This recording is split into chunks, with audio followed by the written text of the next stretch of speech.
शोहर और मर्दांगी। पेशावर की फ़्लाइट थी।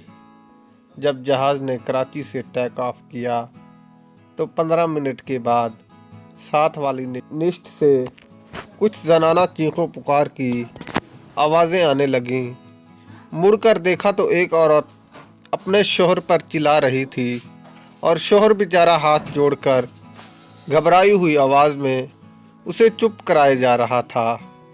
लबो लहजे से हज़ारे के लग रहे थे।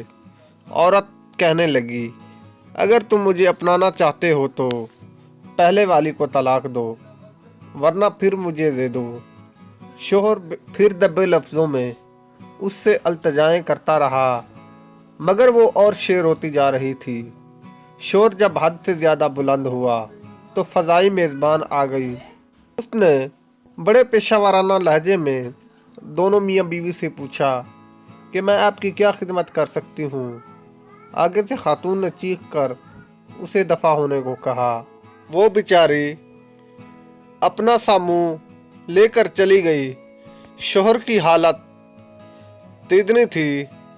जब उस औरत की चीख हद से ज़्यादा बढ़ गई तो मेरा ब्लड प्रेशर हाई होना शुरू हो गया।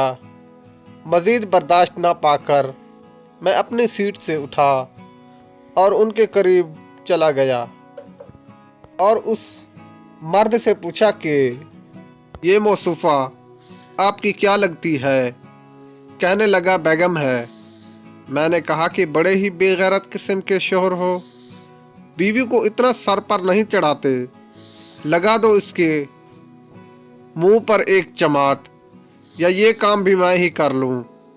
औरत ये सुनकर मुझ पर चीखने को ही थी कि मैंने उसे चुप करवा दिया, ये कहकर कि बीबी तुम जिस ख़ानदान से हो वो तो पता चल ही गया, लेकिन मैं तेरा शोहर नहीं हूँ जो तेरी बकवास सुनूंगा।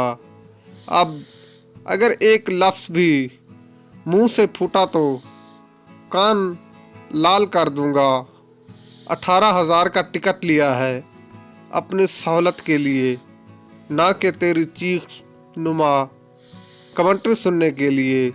मेरी देखा देखी दूसरे मुसाफिर भी मेरे हम नवा बन गए। वो औरत दबक कर बैठ गई।